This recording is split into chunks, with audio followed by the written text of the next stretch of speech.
I don't think we have to break up the family, do we, Pumpkin? Father knows best. What's up, April here, and welcome back to The Struggle is Real, my YouTube channel where I do TV and movie reactions and reviews, all for your viewing pleasure. And also mine. Today is Father's Day, or Papa's Day, or Dia del Padre, whatever you call it.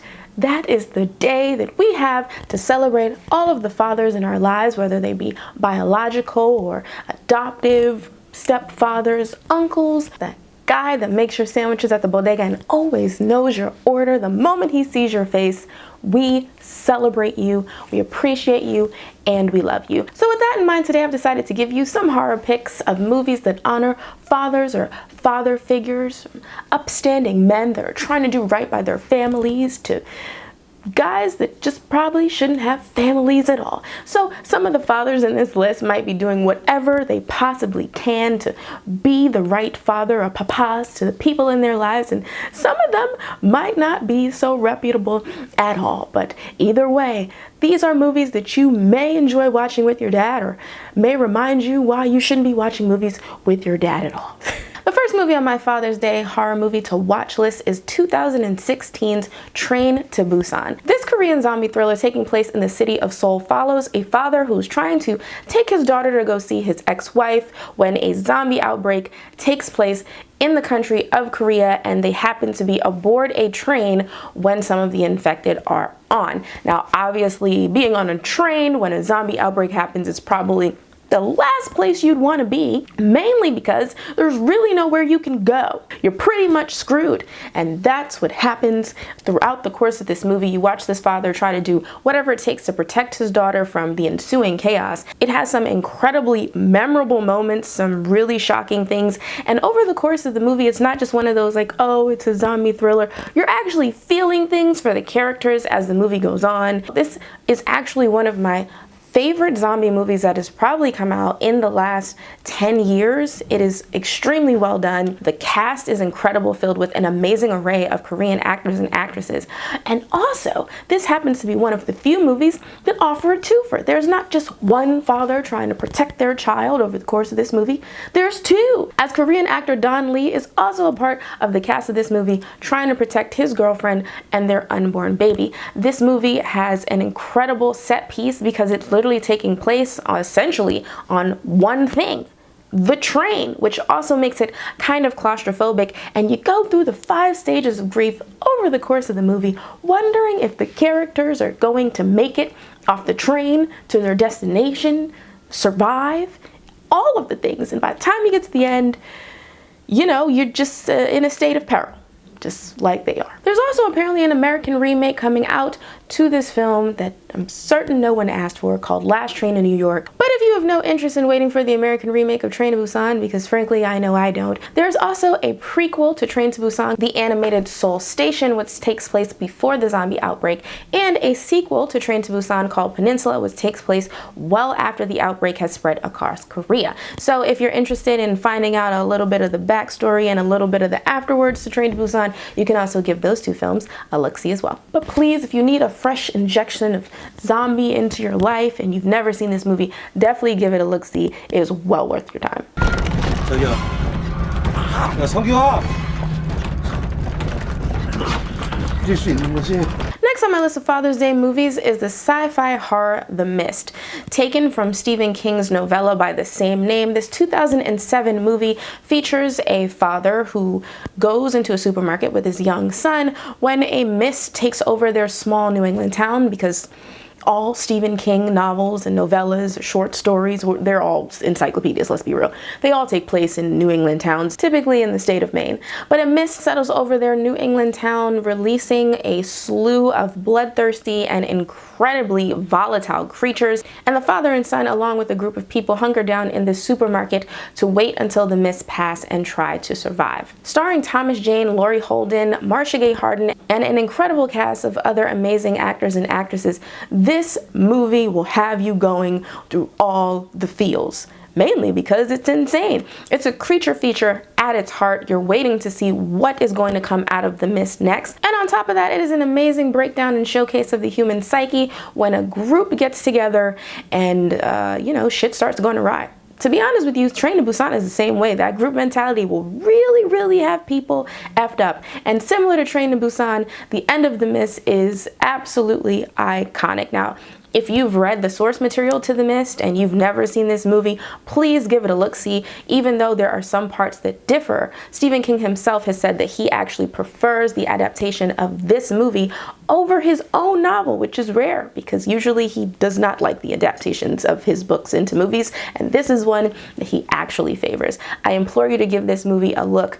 It is absolutely incredible, not only because of the creatures that you see over the course of this movie, but also because of the ending of this movie will have you questioning things probably for the rest of your life. And at some point on this channel, I will definitely be watching this movie as a reaction because I too want to know how all of you out there feel about this incredible movie. So if you haven't seen it yet, absolutely give it a look. Something in the mist! Something in the mist!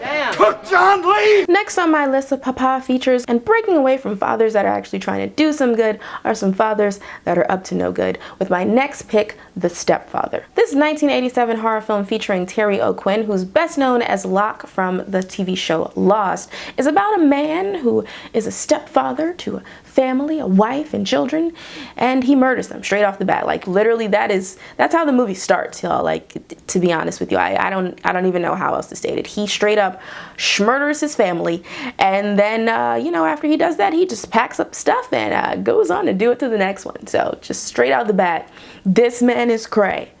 Like, I don't know how else to say it. So over the course of the movie, you're pretty much wondering if he's gonna get away with these things because he's clearly a psychopath and a schmurderer. Now, if you want to see some phenomenal acting and an evolution of how a man can snap and schmurder a bunch of people and then move on and go on to the next one, this is the movie for you. And if you also want to be wary of any person that might come into your life and wanting to foster a relationship with the mother figure in your life, this is not the movie for you because it will make you paranoid. And I have a stepfather. And he loves this movie, which I think is actually pretty hilarious.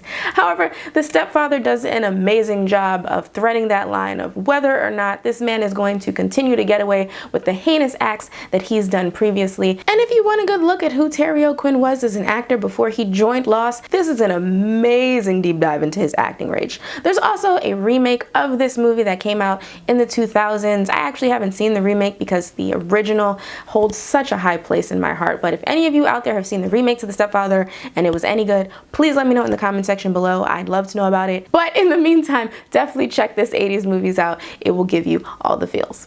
That a man could be driven to do something like that to his own family, to his children.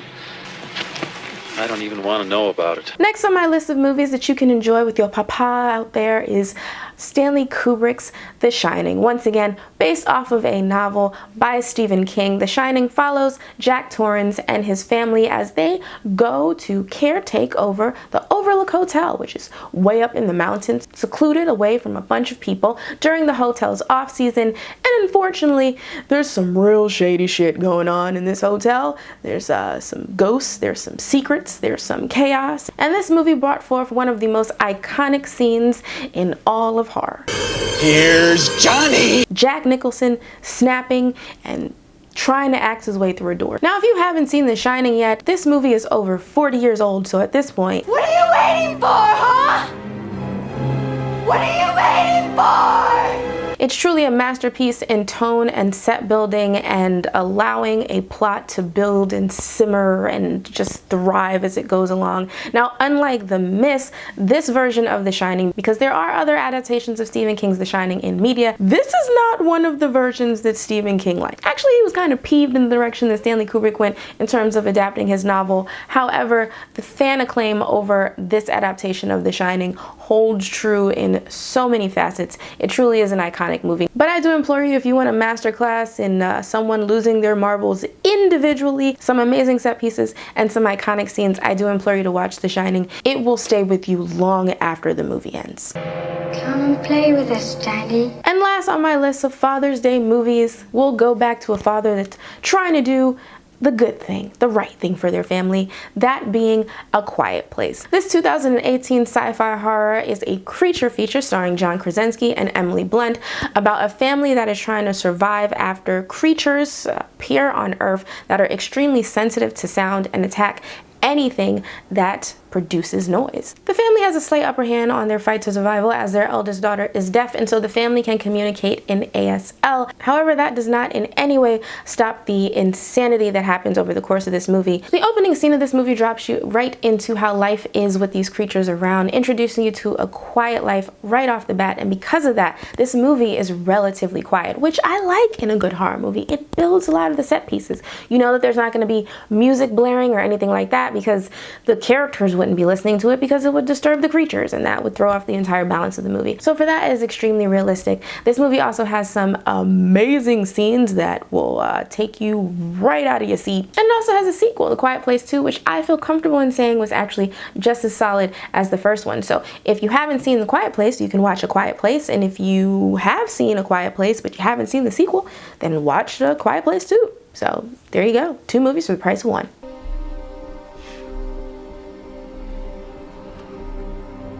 You're welcome. Now I know that horror might not be for all of you, even though I feel like it probably is since you're watching this channel. But for those of you that want to step away from the horror, or if your papas or your father figures don't really like horror, because to be honest, mine doesn't, you can give them some options. I'm not a curmudgeon. I'll give you some non-horror movies that you can watch with your father today as well. So first up on my Father's Day non-horror movie honorable mentions list is that of the series Lone Wolf and Cub. This movie series, based off of the acclaimed manga of the same name, and starting with Sword of Vengeance, follows a shogun who, after his wife is brutally murdered, takes his infant son on a quest to avenge his wife's death and find all of those that are responsible. Now, this movie series is lengthy. There are 6 movies following the tale of the shogun assassin. However, if you are looking for a father that is taking their child along for the ride of their life while trying to avenge the death of a family member, this is the series for you. Now, all of these 1970s Japanese movies start with Lone Wolf and Cub, and the first movie, Sword of Vengeance, is appropriately titled, as that's when the killing and the vengeance begins. But because this movie is set in feudal Japan, you have some beautiful set pieces, some amazing scenery, and you also have the iconicness of a Japanese movie in the 1970s with its amazing fighting styles and choreography and some gnarly ass deaths, because let's be honest, once there's a katana, vengeance, and murder involved, I mean, we're in for a good ride, aren't we? This movie is definitely worth the watch if your dad is into blood, honor, violence, action, all of the things that make an amazing 1970s Japanese action movie great. So I implore you, if you've never seen this movie before or any of the movies in the series, definitely give it a watch.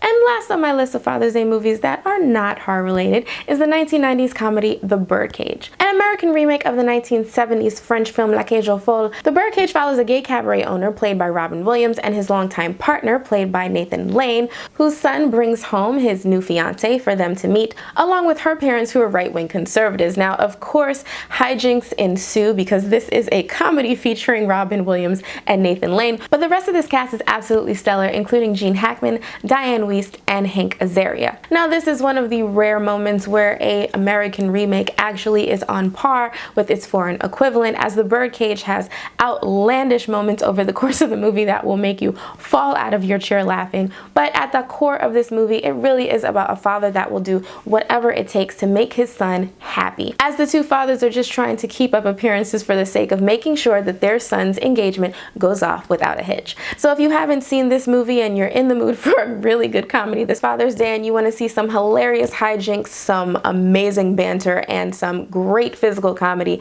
I'd say that this is the movie for you. You know everything because you're a man, and I know nothing because I'm a woman. You're not a woman. Oh, you bastard. Anywho, thanks so much for joining me for this Father's Day inspired horror movie list. I truly hope that you enjoyed the day with your father figures in your lives and get a kick out of watching some of these movies if your fathers are into that kind of thing. Shout out to my dad, my stepfather, my uncles, and all the father figures in my life. My father does not like horror at all. He'll do a good creature feature every once in a while, but in terms of horror, the most that he gets is watching my YouTube channel.